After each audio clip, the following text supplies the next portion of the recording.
அனைவருக்கும் வணக்கம். 27/8/2025 விநாயகர் சதுர்த்தி அன்று விநாயகர் கோவிலுக்கு நம் வாங்கி கொடுக்க வேண்டிய பொருள் என்னென்ன அப்படிங்கிறத இந்த பதிவில் பார்க்க போகிறோம்.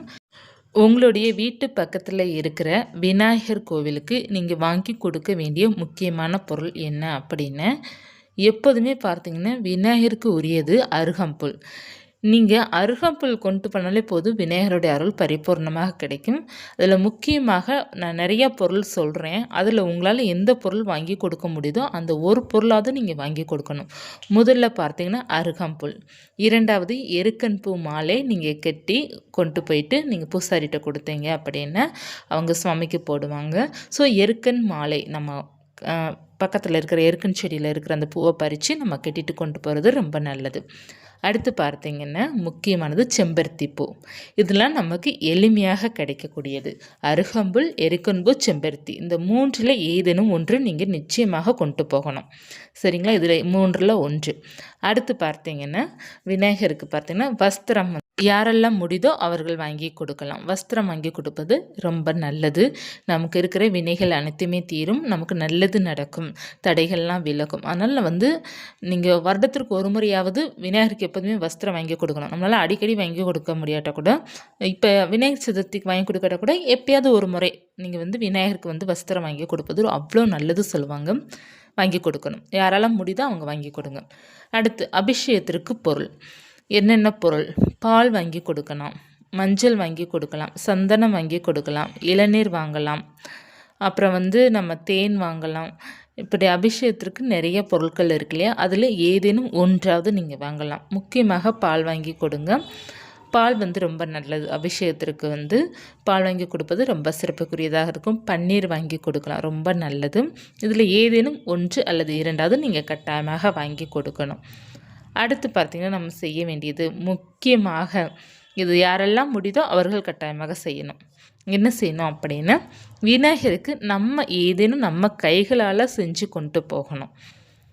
விநாயகருக்கு கொலக்கட்டை ரொம்ப பிடிக்கும். பார்த்திங்களா, அந்த கொலக்கட்டை பூரணா கொலக்கட்டைலாம் சொல்லுவாங்க இல்லையா, அதில் பால் கொலக்கட்டை, இதில் ஏதேனும் நம்மளால் முடியுதோ அதை நீங்கள் ஒன்று பண்ணி ரெடி பண்ணி கொண்டு போகலாம்.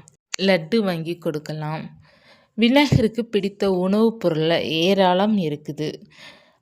நம்ம என்ன முடியுதோ நம்ம கைகளால் ஏதேனும் செஞ்சு கொடுக்கலாம். தயிர் சாதம் செஞ்சு கொடுக்கலாம், லெமன் சாதம், புளி சாதம், தேங்காய் சாதம், இதில் நிறைய பக்தர்கள் கொண்டு வருவாங்க. சர்க்கரை பொங்கல், இதில் நம்மளால் என்ன முடியுதோ எளிமையாக பார்த்தீங்க அப்படின்னா கொலக்கட்டை கொண்டு போகிறது ரொம்ப ரொம்ப நல்லது. ஏன்னா விநாயகருக்கு பார்த்தீங்கன்னா விநாயகர் சதுர்த்தினாலே கொலக்கட்டை தான் மெயினாக சொல்லப்படுறது. புராண கொலக்கட்டையோ இல்லைன்னா நீங்கள் சாதாரணமாக கொலக்கட்டையோ நீங்கள் வச்சு கொண்டு போங்க. அடுத்து நெய்வேத்தியத்தில் ஏதேனும் ஒன்று நீங்களாம் ரெடி பண்ணுங்கள். வீட்டில் ரெடி பண்ணி கூட கொண்டு போகலாம். நம்ம எப்படி சுவாமிக்கு நெய்வேத்தியம் பண்ணுவோமோ அதே மாதிரி ரெடி பண்ணி ஒரு டப்பாவில் போட்டு நம்ம கொண்டு போய்ட்டு அங்கே வர்ற பக்தர்களுக்கு நம்ம கொடுப்பது ரொம்ப நல்லது. அடுத்து நம்ம செய்ய வேண்டியது என்ன அப்படின்னா, விநாயகருக்கு விளக்கு போடுறதில் பார்த்திங்கன்னா நிறையா தீபங்கள் இருக்குது. அதில் பார்த்தீங்கன்னா நம்ம அகல் விளக்கில் நெய் விளக்கோ அல்லது நல்லெண்ணெய் விளக்கோ ஏதேனும் 2 விளக்கு ஏற்றுவது ரொம்ப சிறப்பு.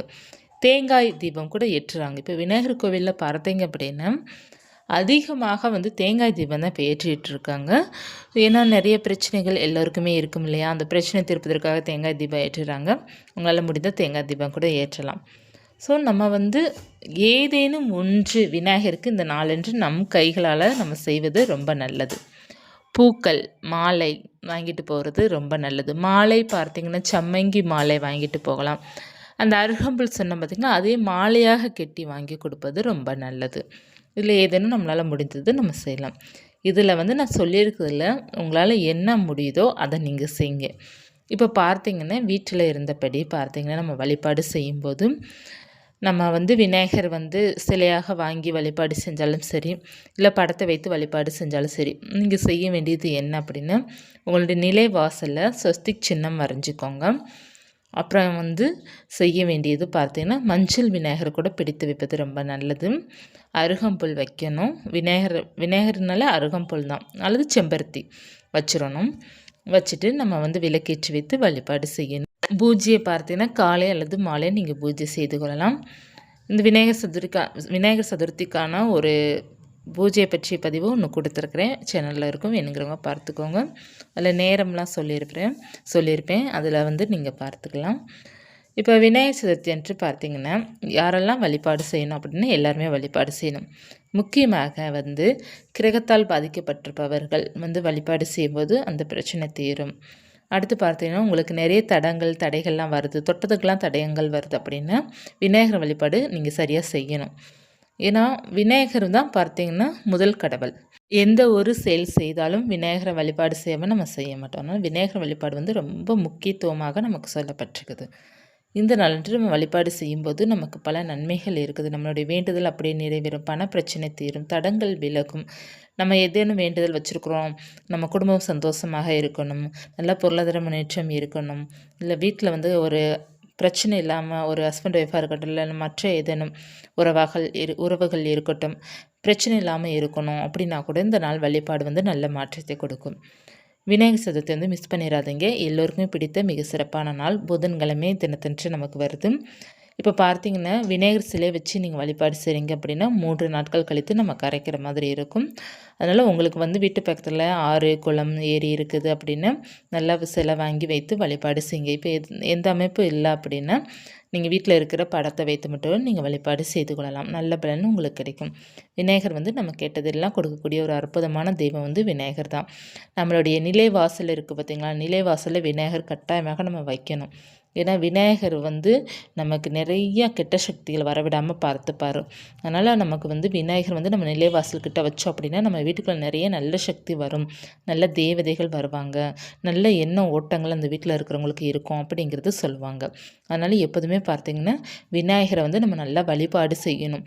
வாரம் ஒரு நாளாவது விநாயகர் வழிபாடை நம்ம மேற்கொள்ளணும். அவருக்கு உரிய நாள் பார்த்தீங்கன்னா புதன்கிழமை தினத்தன்று நம்ம வழிபாடு செய்யலாம். புதன், ஞாயிறு வந்து அவருக்கு ரொம்ப சிறப்புக்குரிய நாள். இந்த 2 தினத்தில் ஏதேனும் ஒரு தினத்தில் நம்ம வழிபாடு செய்யலாம். ரொம்ப நல்ல மாற்றங்கள் இருக்கும்.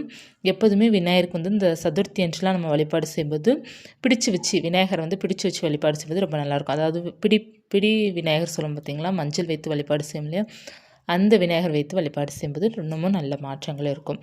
இதை மட்டும் நீங்கள் ஃபாலோ பண்ணி பாருங்கள். வாழ்க்கை வந்து நமக்கு பல பிரச்சனைகள் தீர்ந்து நம்மளும் நிம்மதியாக வாழ முடியும்.